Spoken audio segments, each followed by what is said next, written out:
बोलिए सद्गुरु देव की जय।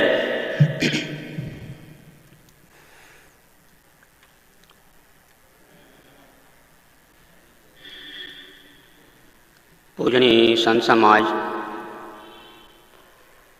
सत्संग सरिता में निमंजन करने वाले सभी सम्मानित श्रोताओं, श्रद्धा मूर्ति देवियों,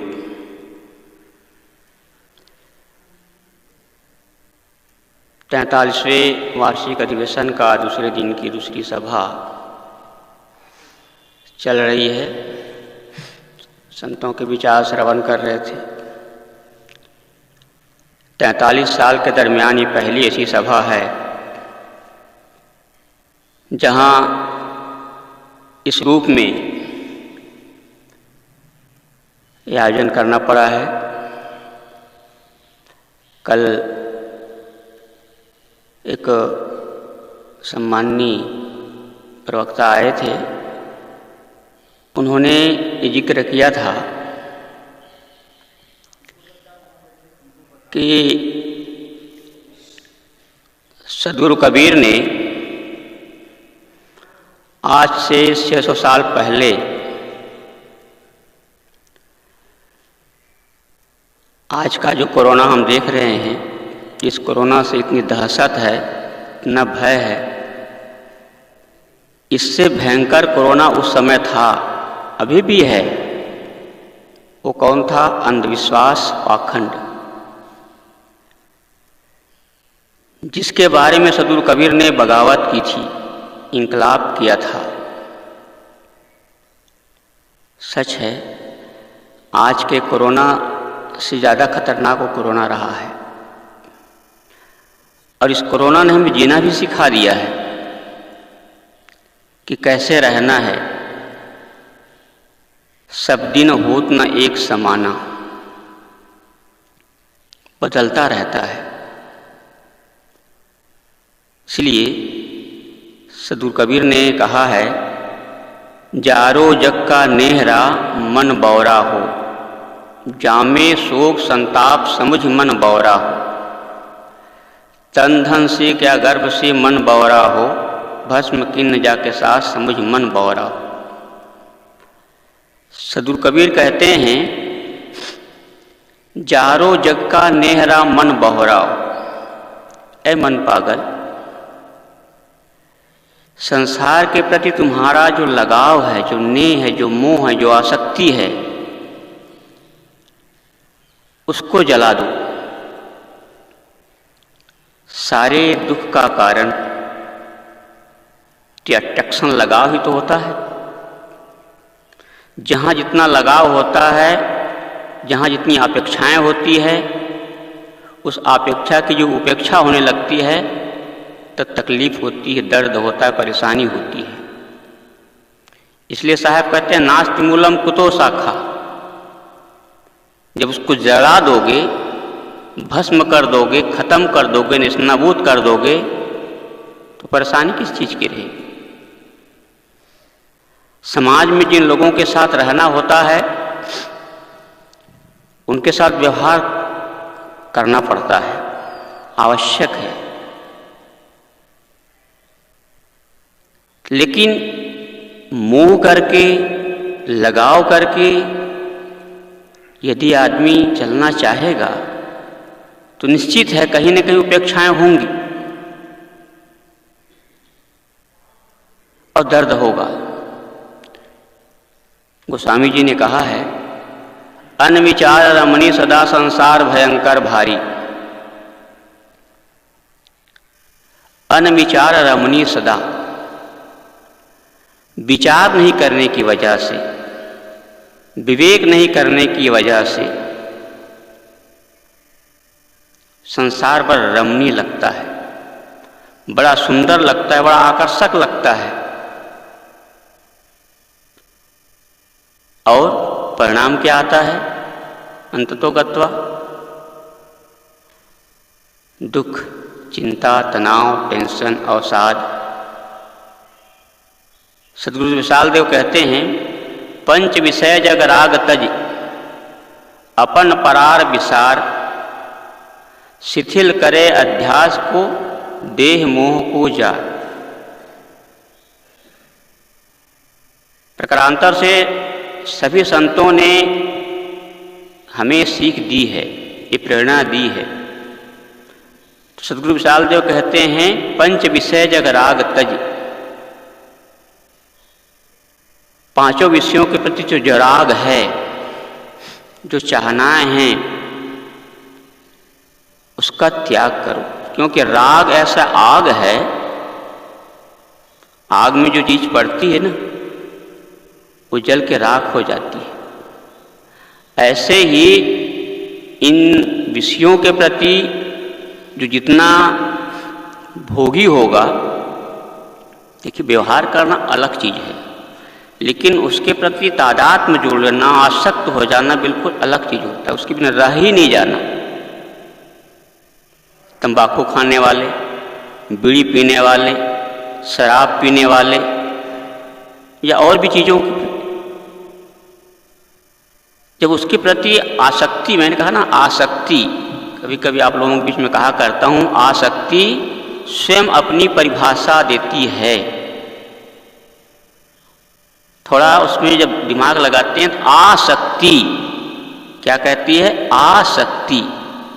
वो कहती है मैं आ तो सकती हूँ। स्टार्टिंग जब आदमी जब बीड़ी पीना शुरू करता है, शराब पीना शुरू करता है, गुटखा खाना शुरू करता है, चाय पीना शुरू करता है, तब उसमें बड़ी अच्छी लगती है, आसक्ति आ जाती है।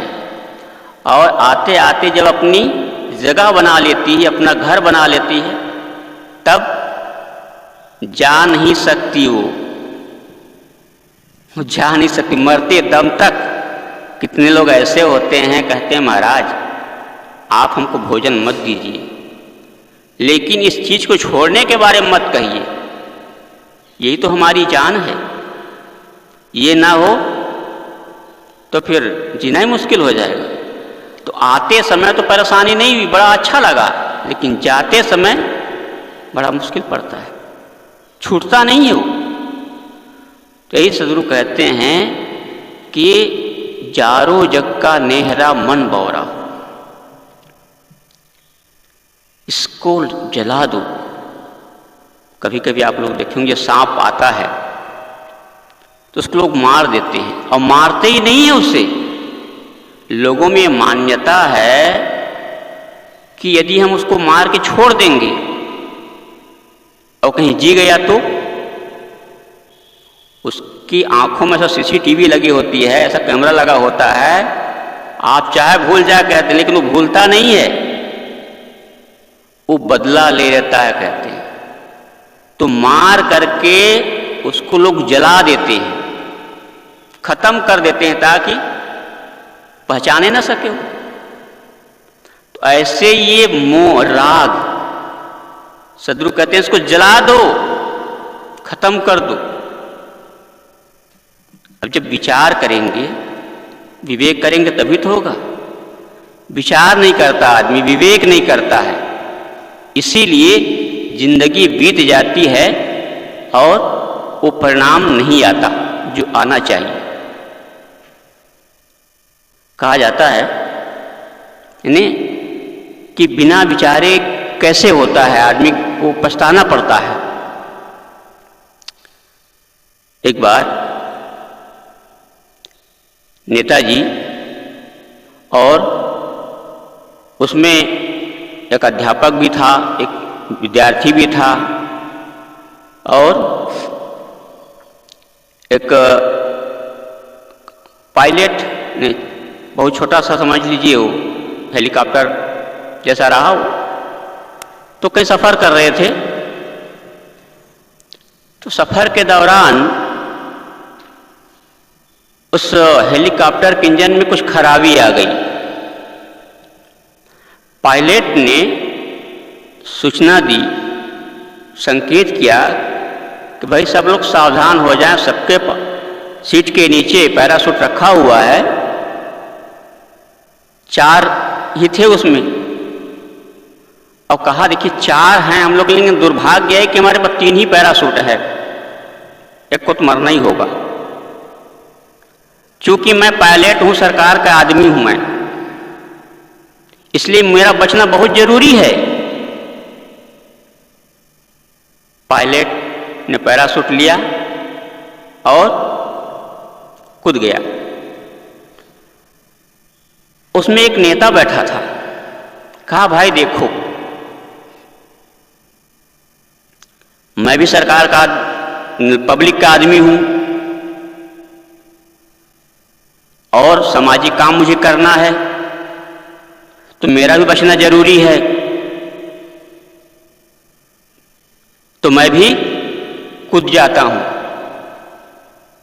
वो भी कूद गया। अब क्या लेके कूदा है, ये बात की बात है।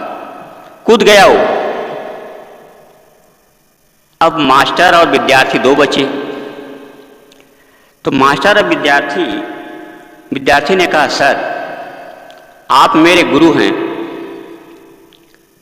आप मेरे टीचर हैं, आप मेरे शिक्षक हैं, पैराशूट लीजिए, कूद जाइए। कहा, नहीं, तुम विद्यार्थी हो, मैंने तो ये बहुत सारा जीवन देख लिया, जी लिया, मुझे अब जरूरत नहीं है, मैं मर जाऊंगा तो कोई बात नहीं, तुम्हें बहुत कुछ करना है अभी देश के लिए, तुम पैराशूट लो और कूद जाओ। कहा, सर चिंता मत करिए, हमारे पास 2 पैराशूट है। कहा, पायलट ने तो कहा 3 ही पैराशूट है, एक तो खुद लेके चला गया, कूद गया, और एक नेताजी लेके चला गया, बचा तो एक ही ना। कहा, नहीं सर, अभी 2 बचा है। कहा, कैसे? कहा, पैराशूट एक लेके पायलट चला गया, बात तो सही है, लेकिन आपको पता है वो जो नेताजी था ना, वो जल्दीबाजी में था, वो विचार नहीं किया, विवेक नहीं किया, सोचा नहीं, समझा नहीं, वो पैराशूट की जगह अपनी पत्नी का सूट लेके कूद गया। समझ गए? पैराशूट की जगह अपनी पत्नी का सूट लेके कूद गया, तो मरेगा कि बचेगा वो? ये उसकी कहानी नहीं है, कमोबेश हम सबकी कहानी है। जिंदगी कैसे जीना है, हड़बड़ी, और हड़बड़ी में गड़बड़ी होती है। इसीलिए आज इस सत्संग की आवश्यकता होती है, स्वाध्याय की आवश्यकता होती है, साधना की आवश्यकता होती है कि हमें अपने लाइफ को कैसे बनाना, कैसे जीना है। छोटी सी भूल आदमी को क्या से क्या कर देती है। तो सद्गुरु कहते हैं, जारो जग का नेहरा जला दो। यदि जीवन को सुखी बनाना चाहते हो तो आज बसेरा नेरे हो रमैया राम, काल बसेरा बड़े दूर हो रमैया राम। सद्गुरु कहते हैं, आज हम सबको चांस मिला हुआ, ये मौका मिला हुआ है। यदि मौका निकल गया, जीवन नौका को डूबने से कोई बचा नहीं पाएगा। पूर्व सत्र में साहब जी कह रहे थे, गुरु भी केवल संकेत करते हैं, गाइड कर सकते हैं, चलना तो हमको पड़ेगा ना, खुद को पड़ेगा ना। इसलिए अभी से, क्योंकि जिंदगी किसी का इंतजार नहीं करती। किसी ने कहा है कि रात सुबह का इंतजार नहीं करती, रात सुबह का इंतजार नहीं करती, खुशबू किसी मौसम का इंतजार नहीं करती। जिंदगी में जो मिला है उसका आनंद उठा लो मेरे दोस्तों। जिंदगी कभी किसी वक्त का इंतजार नहीं करती, जिंदगी किसी वक्त का इंतजार नहीं करती। तो आज हमें ये मौका मिला, ये समय मिला, और अभी से पूरा जीवन हमें निर्मल कैसे बनाना है। कुछ लोग कहते हैं छोटी छोटी जो कमियां हैं, छोटे छोटे दोष हैं, कहते इतना तो चलता है, इतना तो चलता है, और इतना कितना खलता है पता है? दीवार में छोटी सी दरार हो जाती है ना, उस दरार को यदि हमने ठीक नहीं किया तो दरार इकरार कर लेती है कि दीवार को मुझे तोड़नी है। बड़े बड़े बांधों में जो सुराख होती है, यदि उसको समय रहते ठीक नहीं किया गया तो दरार बांध को तोड़ देती है। इसलिए छोटे छोटे दोष को हमें नहीं छोड़ना चाहिए, क्योंकि छोटा सा मान लो बिच्छू निकल गया, छोटा सांप का बच्चा आ गया तो उसको आप छोड़ देंगे? नाम लेते सिहरन पैदा हो जाती है कि काट न ले, कि डस न ले। तो छोटा सा भी दोष आदमी को बदहोश करने के लिए काफी होता है। तो मैं कह रहा था पूरा आमूल चूल परिवर्तन कैसे हो। कहा जाता है एक बार एक जगह, आजकल मेहमानी का जमाना है ना, जब लोग खाली हो जाते हैं तो मेहमानी करने जाते हैं। तो ऐसे ही कुछ लोग मेहमानी करने के लिए गए। अब गए तो खातिरदारी होती है, स्वागत होता है, सत्कार होता है।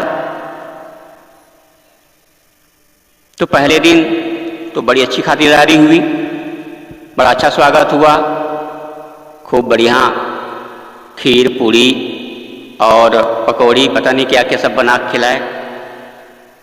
आगंतुकों ने सोचा बड़ा अच्छा है, यहाँ तो खातिरदारी हुई, बिना मेहनत किए बिना कमाए।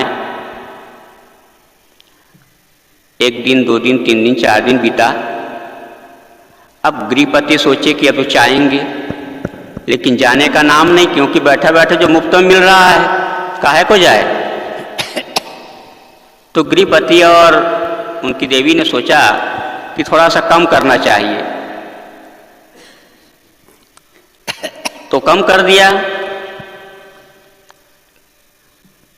पूरी सब्जी की जगह पर दाल भात रोटी, सब्जी नहीं बनाए।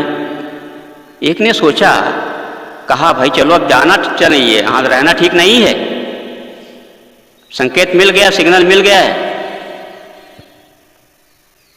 तो कहा तुम्हें जाना हो तो जाओ भाई, अरे बिना मेहनत किए दाल भात रोटी मिल रही कम है आज के जमाना में। 3 रह गए, 1 चला गया। फिर 1-2 दिन के बाद गृहपति ने कहा नहीं फिर कम कर दो, केवल रोटी सब्जी बनाओ, दाल भात ना बनाओ। रोटी सब्जी बनाए। तो तीसरे ने कहा भाई चलो अब चलना चाहिए। कहे नहीं नहीं तुम जाओ, दाल भात रोटी सब्जी कम थोड़ी ना है। फिर 1-2 दिन बीता तो गृहपति ने कहा कि भाई अब चलना चाहिए, हाँ कम करना चाहिए, कि आज रोटियाँ बना दो, नमक रोटी खा लेंगे। कहा ठीक है, रोटी नमक बनाए।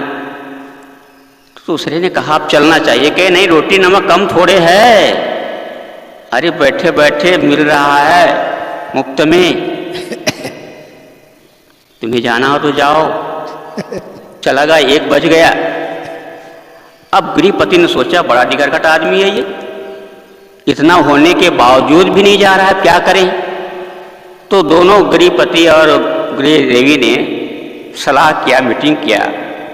गृहपति ने कहा देख एक उपाय है, क्या, कि मैं रात में दीवार को पीटूंगा और तुम रोना।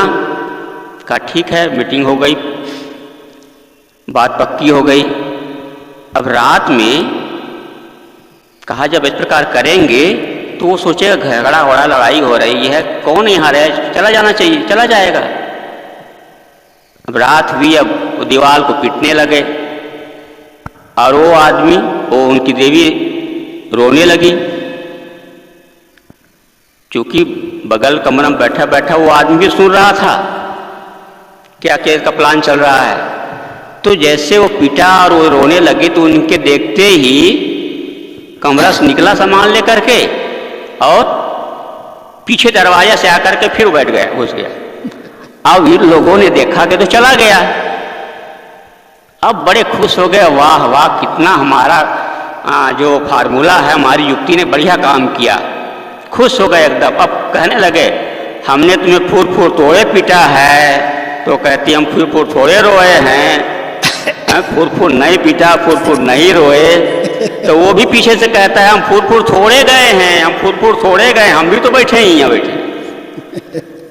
तो फुरफुर यानी सही सही जब आप साधना नहीं करेंगे, त्याग नहीं करेंगे, ध्यान नहीं देंगे, चेंजेज नहीं करेंगे, बदलाव नहीं करेंगे, तो जीवन में परिवर्तन नहीं होगा। ये सत्संग का आयोजन जो किया जाता है वो जीवन परिवर्तन के लिए होता है। तो सद्गुरु कबीर ने जो कहा कि जारो जग का नेहरा मन बौरा हो, जामे शोक संताप समझ मन बौरा। इसमें शोक और संताप ही है यदि इसमें बदलाव नहीं किया गया तो। आज मौका है, समय है। इस चेत वेद सत्य मस्ती ना चेत मस्ती विनष्ट, किसी ने कहा है। यदि आज चेत गया, सावधान हो गया तो कल्याण, नहीं तो महती विनष्ट। मेरा समय मैंने काफ़ी लिया और इन्हीं शब्दों के साथ मैं अपनी वाणी को विराम देता हूँ। बोलिए सद्गुरु देव की जय।